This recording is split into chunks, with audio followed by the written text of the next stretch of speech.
Thanks for coming out tonight and enjoying some beer, which goes right along with baseball.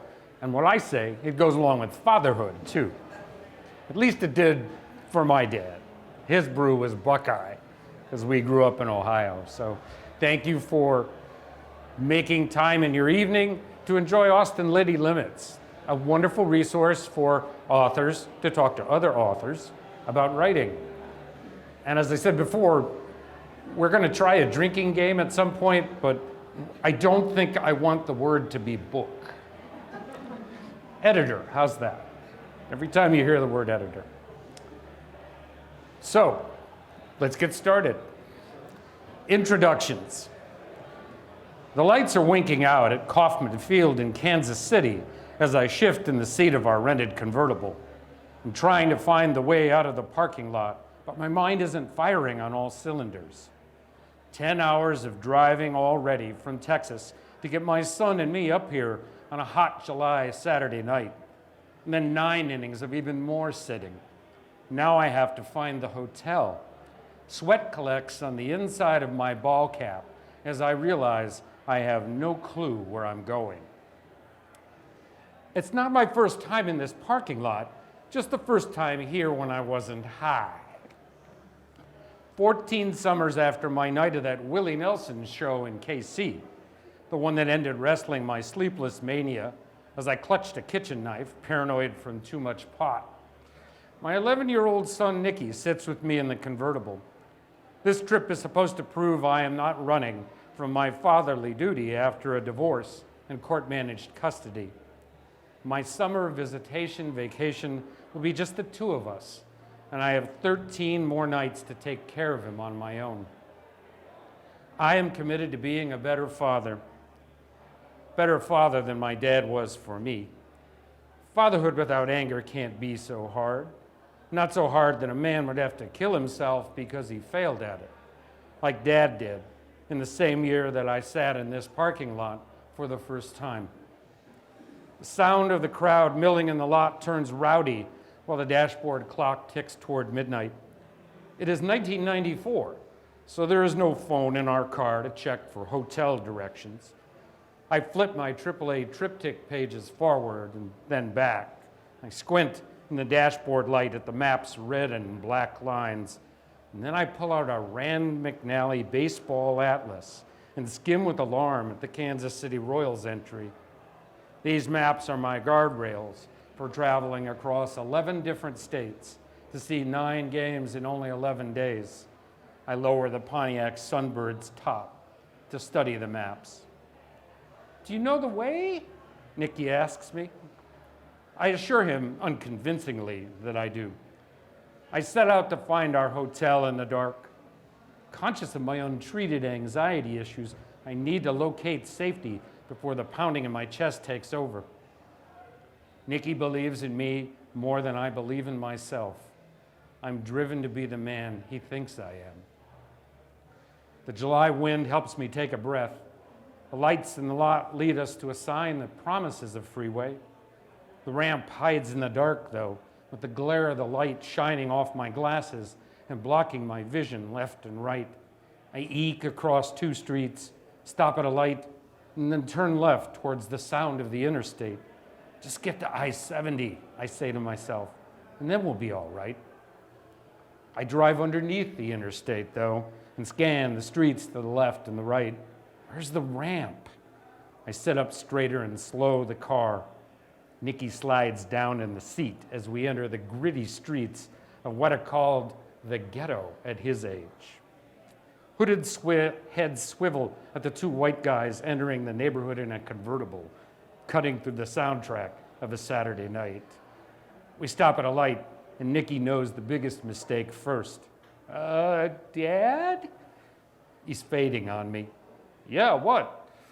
We're in the hood and we're wearing bandanas. I bought them to keep the sweat out of our eyes during the game. We might be wearing colors, Dad. I force a laugh. A real parent wouldn't drive into the worst part of town wearing something that dangerous. A real parent wouldn't bring his son to a street full of drunks and lined with razor wire. My anxious self careens straight into the clutch of dread. My stupidity is going to get us jumped, carjacked, killed. I keep the car moving, not stopping to roll up the top or the windows. I don't even stop at the red light. As I roll through that light, I see two cops in a patrol car just shake their heads, watching me try to steal the way home for the night with my son.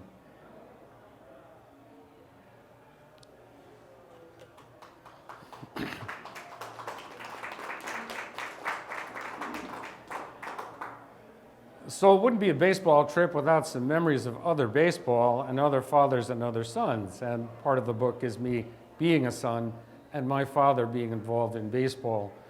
He was a fan of the Detroit Tigers in 1968, a tremendous team. And back in those days when I was about Nicky's age, he took me on a baseball afternoon. The only 9 innings I could recall with Dad would have been leaner than any 9 innings with Nicky. That game with Dad was in the summer of 1973. Long stretches of silence played out between us then, moments awash in the sounds of the rhythms of baseball. They would widen our gulf.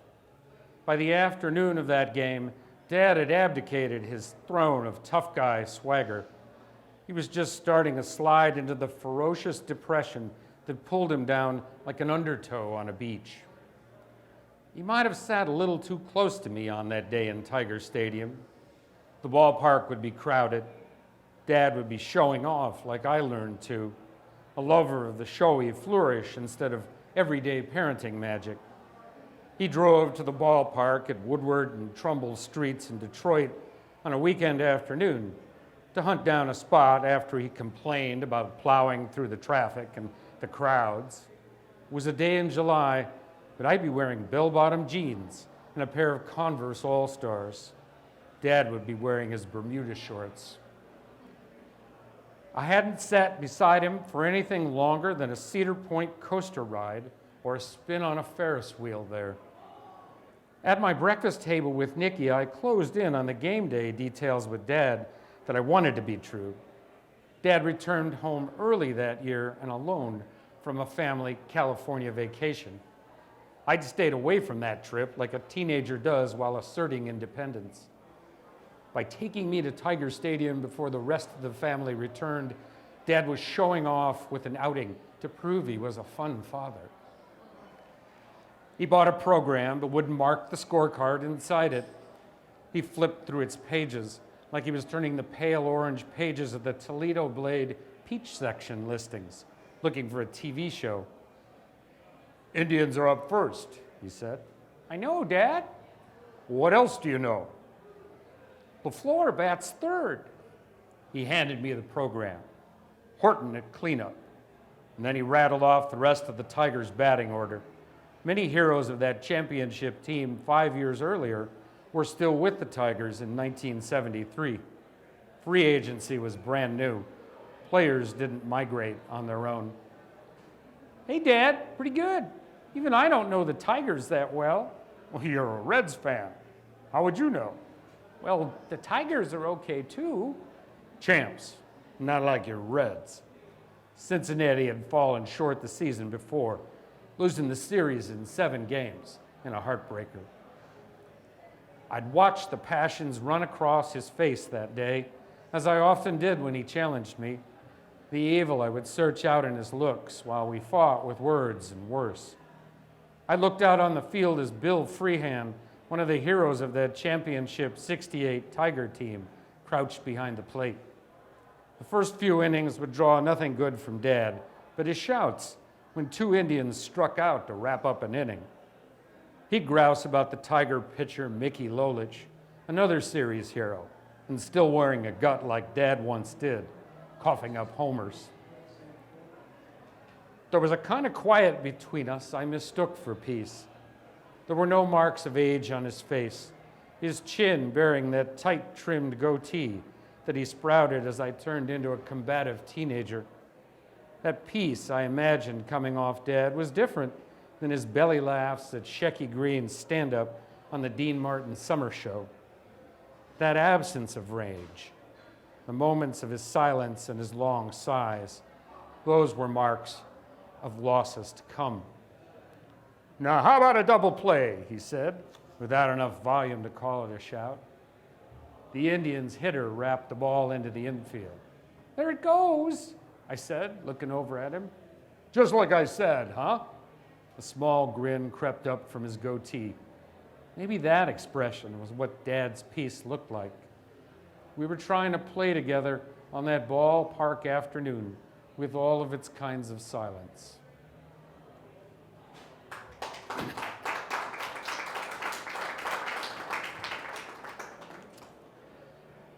We go on a trip to find a perfect game, and it's probably no secret that there really is one in the game. So this is what it felt like in the moments just after it had been completed. Nothing could bring me and my son and my wife to a perfect game except luck and the pursuit of love.